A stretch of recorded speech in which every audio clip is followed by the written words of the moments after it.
you put the jelly on the glove, is that when you used her hand to rub your penis? Yeah. I didn't know he could do that. Oh my God, that was horrifying. That was horrifying. I've never seen this before in my life. I know I talked to you a little bit about what was on the phone. So I don't know anything that was on the phone, right? All the phone contained images of Margaret before and after her death, as well as videos of your son with her.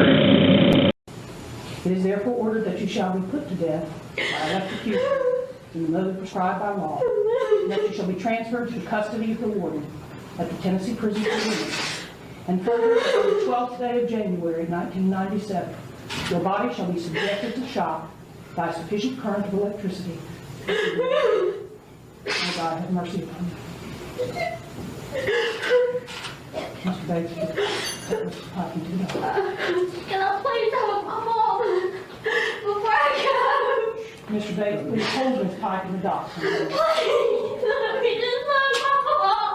Please hold Miss Pike in the dock. I love you. I love you too.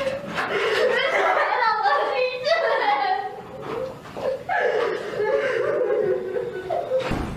The carjack thing, it was me. I'm gonna be honest about it, but the way that he explained it, that guy, that's not right. That grinder thing, yeah, I have been on it, and this guy was like the first time that this happened, and I told him, like, I was 17 and everything, and I wasn't planning on doing anything with him. It's not my style. I was just, like, he's a 40-year-old man trying to get with a 17-year-old, so I was just gonna rob him.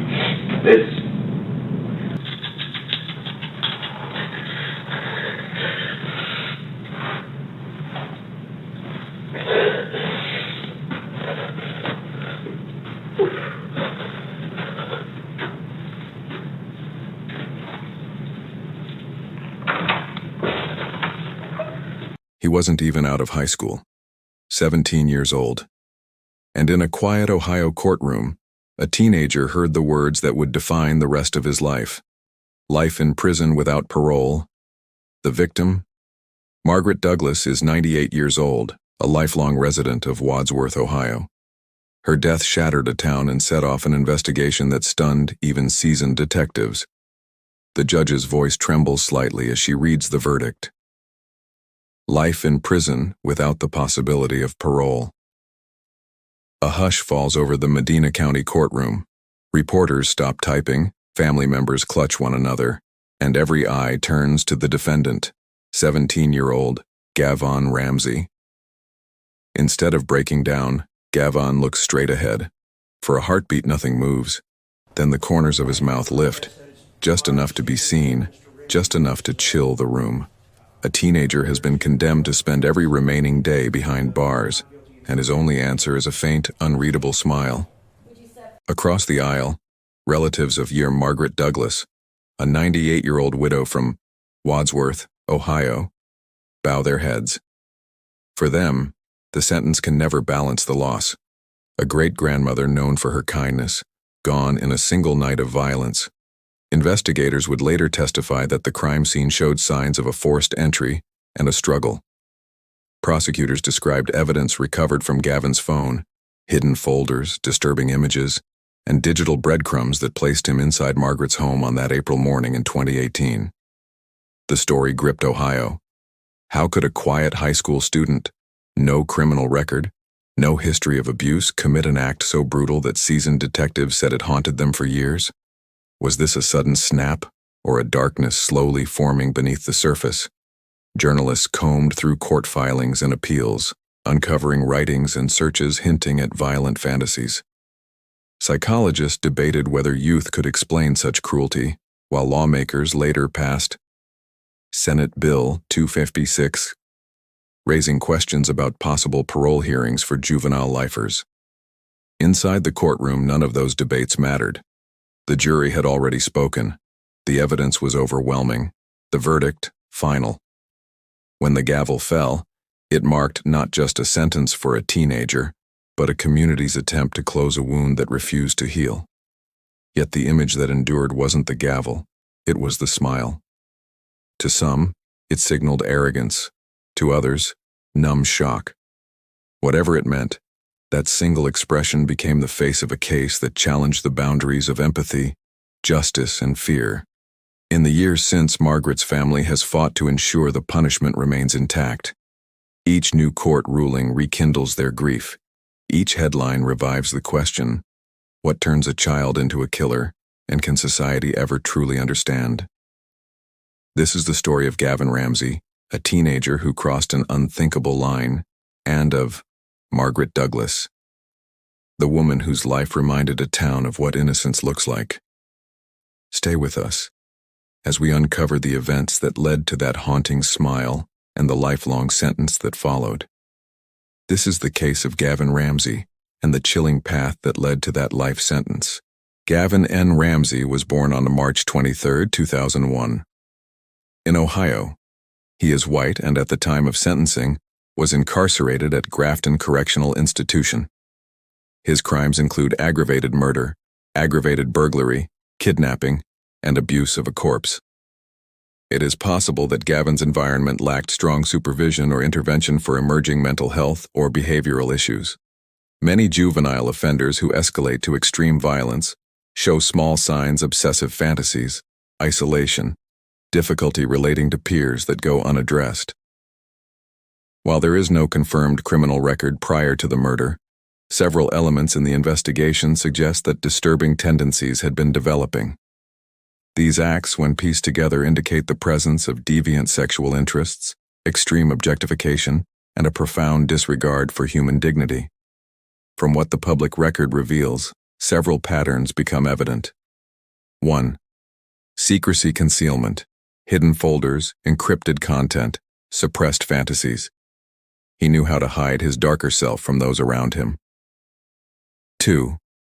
Escalation, the step from fantasy, images, writings, to murder and post-mortem abuse suggests a climb of internal tension or compulsion that eventually exploded. Lack of empathy or fear. The cold method and the smile at sentencing indicate emotional detachment and possibly psychopathic traits, an ability to suppress guilt or fear, at least outwardly. Desire for domination and control. The crime is not only about killing, but asserting ultimate power over someone deeply vulnerable, an elderly woman. The fact he invaded her home while she slept, strangled her, abused her body, and recorded these acts points to control and humiliation. On April 9, 2018, Wadsworth, Ohio, a quiet morning in a peaceful town. Wadsworth, Ohio, a small suburban community, the kind of place where neighbors wave from porches and doors are often left unlocked. It was early spring, and Margaret Douglas, a 98-year-old widow, was following her usual morning routine. She lived alone, independent, proud, and deeply loved by those around her. Nothing about that day suggested danger was coming. 17-year-old Gavon Ramsay lived just a few streets away. Outwardly, he was quiet. No serious disciplinary issues, no violent record. But investigators would later uncover signs of a mind consumed by dark curiosity. Hidden in his phone were secret folders, disturbing searches, and videos reflecting an obsession with domination and death. In the days leading to April 9th, those obsessions appeared to reach a breaking point. He spent hours alone, online, consuming violent media, building a private world detached from empathy and consequence. On the morning of April 9th, Gavon walked through his neighborhood and approached Margaret's home. Detectives later reconstructed the sequence: an unforced entry, a brief encounter, and a sudden escalation. Prosecutors believe the act was premeditated, a fantasy he had been nurturing. But what triggered it that day? Some experts suggest a psychological compulsion, a moment when fantasy demanded reality. Others point to the vulnerability of the victim, a woman who represented trust, innocence, and fragility. What happened inside that house lasted only minutes but forever scarred the community.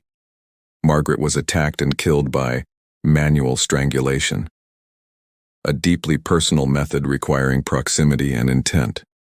Investigators would later discover that Gavon remained in the home afterward, committing acts that revealed a disturbing fascination with control. He documented parts of what he had done, not out of panic, but with eerie calm, a behavior consistent with certain types of deviant pathology.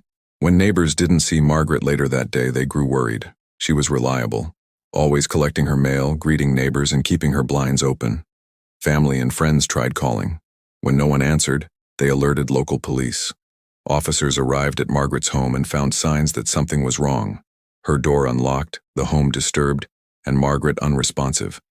Emergency responders confirmed her death at the scene. The crime stunned everyone.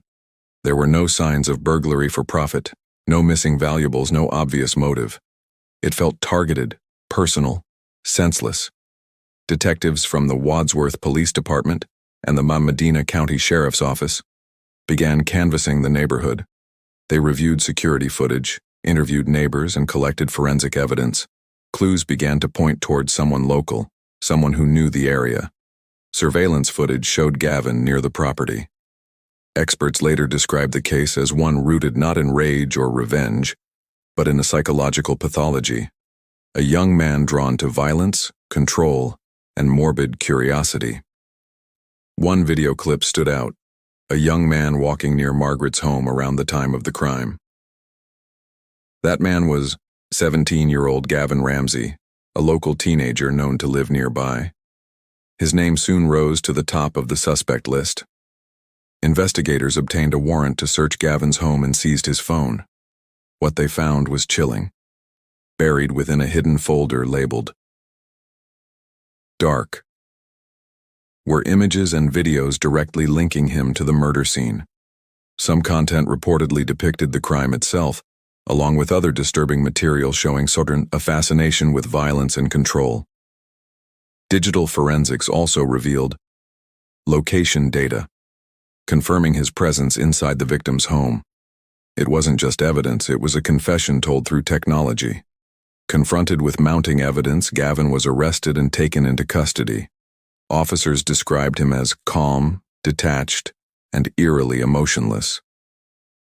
He didn't cry, protest, or appear confused. When questioned, he initially gave minimal cooperation. Over time, detectives pieced together the sequence of events through forensic evidence rather than a full confession. The case was clear, even without an emotional admission. Given the disturbing nature of the crime, psychological evaluations were conducted.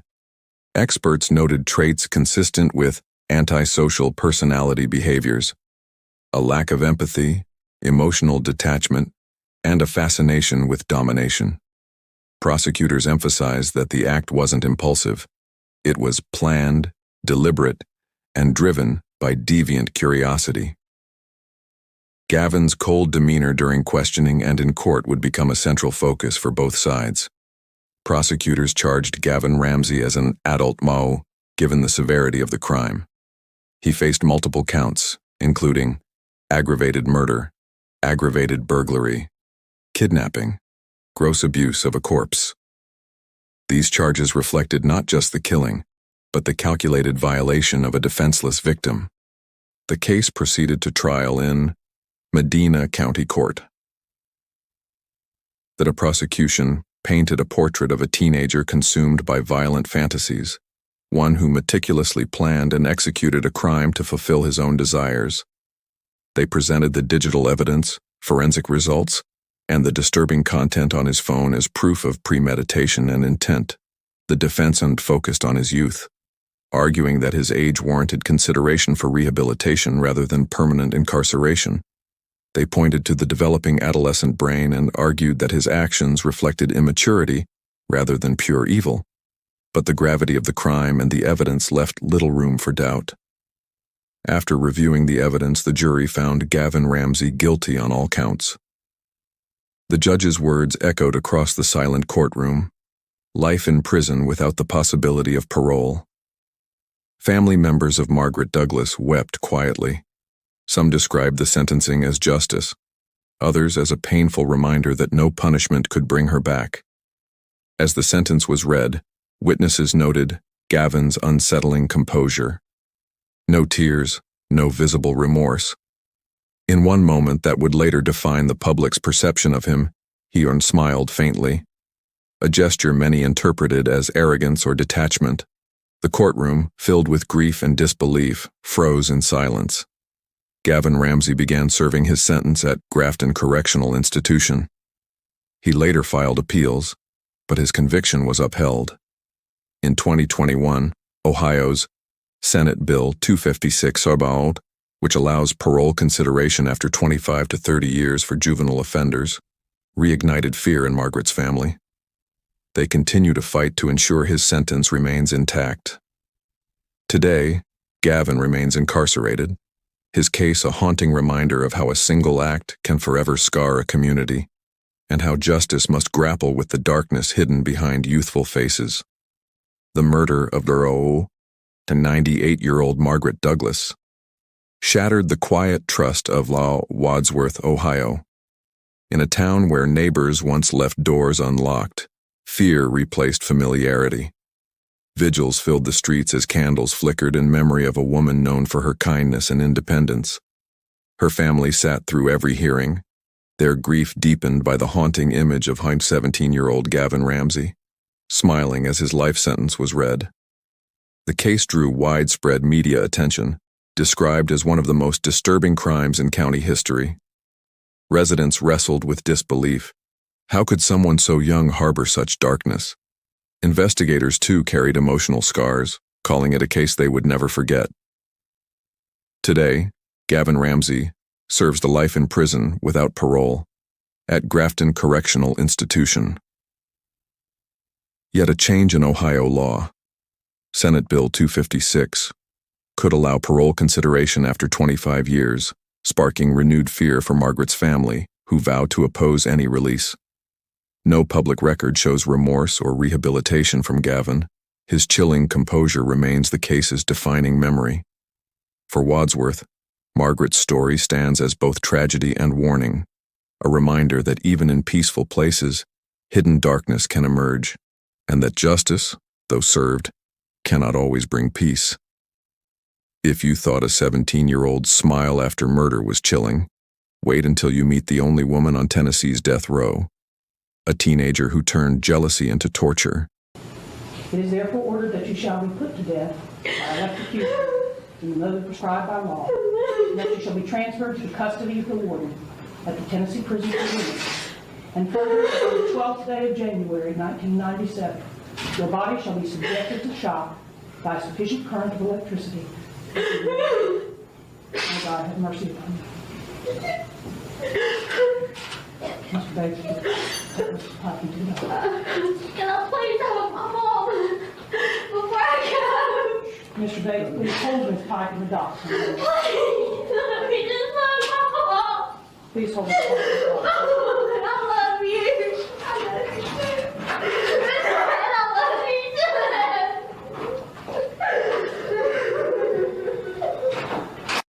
The chilling sound of asphalt hitting bone echoed through the woods as a young woman, consumed by jealousy, crossed a line from resentment to unthinkable violence.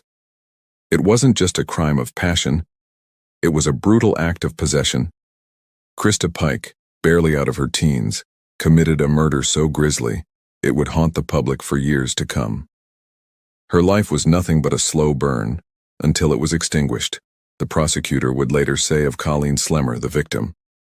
But the spark that ignited Pike's rage wasn't just about love. It was a dangerous mix of insecurity, bitterness, and a desire to control. That cold January evening in 1995 wasn't just the end of one young life. It was the beginning of a story that would captivate and horrify millions. The truth of what transpired that night would take time to unfold, and the darkness that drove Pike's actions was only the beginning of a series of chilling revelations. But before we dive into the depths of this twisted tale, we must warn you, this case is deeply disturbing and graphic in nature. Viewer discretion is advised. But if you dare to stay with us, you'll hear the full story. Before we move further, don't forget to hit that subscribe button and let us know where you're watching from. Your engagement means the world to us, and we're truly grateful for the support from our growing community. Every like, share, and comment spreads awareness of these tragic cases and helps keep the victims' stories alive. Born into a world that seemed to offer little support or stability, Krista Pike's early life was marked by struggles that would eventually shape her path. Raised in a troubled family, her childhood was riddled with challenges, instability, neglect, and a history of abusive relationships. Pike's life wasn't one of privilege or opportunity. It was one of chaos, often overshadowed by anger and feelings of abandonment. Her story is a reminder of the fragile line between childhood pain and later destructive behavior. From an early age, Pike exhibited signs of frustration and emotional volatility, but nothing would have prepared those around her for the horrific turn her life would soon take.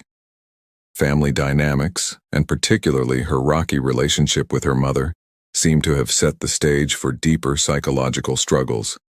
But it wasn't just her family life that was a contributing factor. Pike also dealt with an intense, possessive jealousy over her relationships, particularly her interactions with her boyfriend, which would later fuel her horrific crime. It wasn't a random act of violence, it was premeditated. Krista Pike, driven by a twisted belief that another woman was threatening her relationship, lured Colleen Slemmer out of the dormitory and into a secluded area. The jealousy that had festered in Pike's mind for months boiled over that night, and what followed was nothing short of catastrophic. Pike, along with 2 accomplices, subjected Slemmer to horrific abuse before ending her life in a barbaric manner. Pike's motivations? A web of insecurity, jealousy, and a warped sense of ownership over her boyfriend. In Pike's mind, Colleen wasn't just a rival for affection. She was a direct threat to her sense of control and dominance. What started as an argument turned into a gruesome display of violence, leading to a shocking and deliberate act of murder. The discovery of Colleen's body sent shockwaves through the community. But what followed was an investigation that unearthed a chilling truth. The police quickly arrested Pike, and the details that surfaced from the investigation would leave the public in disbelief. During questioning, Pike initially showed little remorse, admitting to the act without hesitation. She seemed almost numb, as if her crime was just another part of the twisted narrative she had created in her mind. The legal proceedings were equally shocking. During the trial, the defense pointed to Pike's troubled past, citing her abusive upbringing and history of personal struggles as contributing factors to her violent behavior. But the prosecution argued that Pike was fully aware of the enormity of her actions. Despite her claims of a rough childhood, the jury found Pike guilty of first-degree murder, and she was sentenced to death by electrocution. The impact of Krista Pike's crime rippled through the community and the lives of those involved. For Colleen's family, the pain of her loss was immeasurable. The media coverage was intense, with every new detail adding to the growing sense of horror. Pike's case would become a grim example of the dark potential that lies within those who feel abandoned, rejected, or unloved. Pike's actions didn't just end with her conviction. They left a scar on the lives of everyone involved, from the victim's family to the community that had been forever altered. Pike would go on to make multiple attempts to escape death row, but to no avail. She remains incarcerated, still fighting her sentence, even as Colleen's family struggles to move forward without her. Krista Pike's story is one of jealousy, manipulation, and a desperate desire for control. It's a tragic example of how a troubled past can shape a dangerous future, and how, in the end, justice must prevail. It began with a knock on the door of a quiet home in Gary, Indiana, on a warm spring day in Yawiku, May 1985. Inside lived Ruth Pelk, a 78-year-old Bible studies teacher known for her kindness and faith. She believed every soul could be reached with love, even troubled teenagers. Standing at her doorstep was Paula Cooper, just 15 years old, accompanied by 3 friends. They smiled. They said they wanted to learn about God. Ruth, ever trusting, opened her door and her heart. What happened next would become one of the most shocking crimes in Indiana's history. Once inside, the girls turned violent. They bound the elderly woman and, in a burst of unimaginable cruelty, stabbed her over 30 times. They stole her car and $10, pocket change, and left her lifeless body behind. A robbery? Perhaps on paper. But to the world, it looked like something far darker. A complete collapse of conscience. Police arrived hours later, greeted by a scene that defied understanding. A Bible open on the table, a home filled with the scent of faith and trust, and a body that bore the mark of rage. To the community, it felt impossible that Con children could commit such savagery. Days later, investigators arrested Paula and her accomplices. During questioning, Paula confessed. She didn't deny it.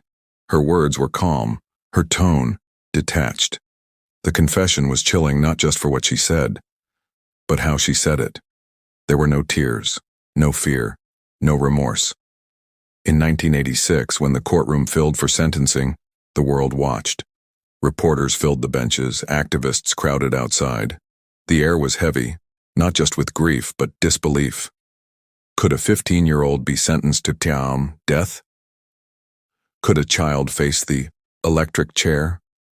When the judge pronounced the death penalty, the courtroom fell silent. Cameras flashed. Paula's expression barely changed. Some saw defiance. Others saw confusion. But everyone saw history being made, a teenager now the youngest person on death row in America. The decision triggered global outrage. Pope John Paul II personally pleaded for mercy. Amnesty International launched a campaign. Over 2 million signatures poured into the Indiana Supreme Court. The world demanded, is justice still justice when the condemned is a child? Yet for Ruth's family, grief overshadowed debate. Their mother, their grandmother, a woman of faith and kindness, was gone. For them, Paula's age didn't erase the horror. The sentence felt like balance in a world that had spun off its axis. But the story of Paula Cooper didn't end with the gavel. What came after, the appeals, the transformation, the forgiveness, and the tragic end, would redefine how America viewed punishment, redemption, and the soul of justice itself.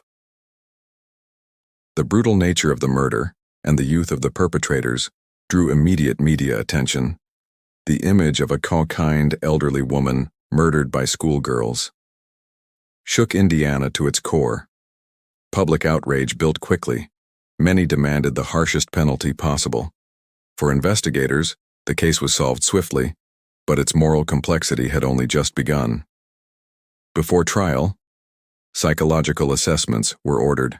Reports described Paula as intelligent but emotionally immature, with a history of abuse, neglect, and exposure to violence. Experts noted signs of high-low self-esteem, impulsivity, and desensitization to suffering, likely consequences of her chaotic upbringing. Still, the prosecution emphasized that Paula's confession and deliberate actions proved she knew right from wrong. In mid-1986, Paula Cooper was charged with murder, robbery, and a burglary, and, due to the severity of the crime, tried as an adult too. The prosecution portrayed her as the ringleader, calculating, violent, and fully aware of her choices. They argued the cruelty of the act justified the death penalty, despite her age. The defense pleaded for mercy, citing Paula's childhood trauma, abuse, and lack of prior violent offenses.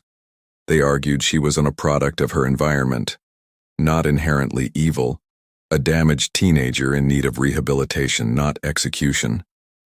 After a brief deliberation, the jury found Paula guilty of murder. Then came the moment that stunned the world. The judge sentenced her to death by electrocution. At just 16 years old, Paula became the youngest person on death row in the United States. In the courtroom, gasps echoed. Some spectators cried. Reporters scribbled furiously. Paula stood still, her face unreadable. There was no outburst, no visible remorse, only silence. The sentence ignited international condemnation. Human rights groups called it a moral outrage. Pope John Paul II sent a personal appeal for clemency. Amnesty International launched a global campaign collecting over 2 million signatures, urging the state of Indiana to reconsider. The case became a symbol of the debate over juvenile justice. Could a society that executes a child claim to be just? In 1989, the Indiana Supreme Court overturned the death sentence, ruling it unconstitutional for someone under 16. Paula's sentence was reduced to 60 years in prison, with the possibility of parole after 30. For Ruth Pelke's family, the reduction was painful, yet even they began to wrestle with forgiveness. In a remarkable act of grace, Bill Pelke Gando, Ruth's grandson, publicly forgave Paula, later becoming an advocate against the death penalty. In prison, Paula transformed. She earned a college degree, mentored younger inmates, and worked to rebuild her sense of self. Her story became one of both tragedy and redemption, a cautionary tale about youth, violence, and justice. Paula Cooper was released in 2013, after nearly 27 years behind bars. But the weight of her past never left her. In 2015, just 2 years after regaining her freedom, she died by suicide, closing a life that began in pain, descended into horror, and ended in sorrow. The murder of Ruth Pelke in 1985 didn't just devastate a family, it shook an entire nation. In Gary, Indiana, where faith and community had long been a source of strength, the brutal killing of a most beloved 78-year-old Bible teacher by teenage girls felt like the collapse of innocence itself. Neighbors locked their doors for the first time. Church congregations whispered prayers not only for Ruth but also for Paula, a child whose actions were too monstrous to understand, yet too young to hate completely. When Paula Cooper, just turned 15 years old, was sentenced to death by electrocution, shock turned to outrage. Many believed the crime demanded justice. Others saw a deeper tragedy. A broken girl condemned by a broken system. The case caught fire far beyond Indiana's borders. News anchors debated juvenile punishment. Talk shows filled with moral arguments. Editorials called it a test of America's conscience. Then came the voice that changed everything. Pope John Paul II, who publicly appealed for mercy. His plea echoed through churches and parliaments across Europe. Amnesty International launched a campaign that collected over 2 million signatures from across the globe. The image of a 15-year-old on death row forced Americans to confront a haunting question. Can a nation defend life by taking the life of a child? But while the world debated, Ruth Pelke's family lived with unrelenting grief. For them, the arguments didn't erase the empty chair at Sunday dinner, or the memory of their grandmother's gentle voice. Yet, in a remarkable turn, Bill Pelke, Ruth's grandson, began to see beyond vengeance. He read Paula's letters, saw her transformation behind bars, and chose forgiveness. Bill later founded the Journey of Hope, a movement advocating restorative justice and compassion over retribution. His forgiveness became one of the most extraordinary acts of grace in modern criminal history. Inside prison walls, Paula Cooper unchanged.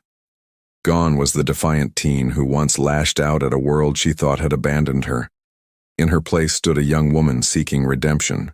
She earned a college degree, tutored other inmates, and worked with counselors to confront her past.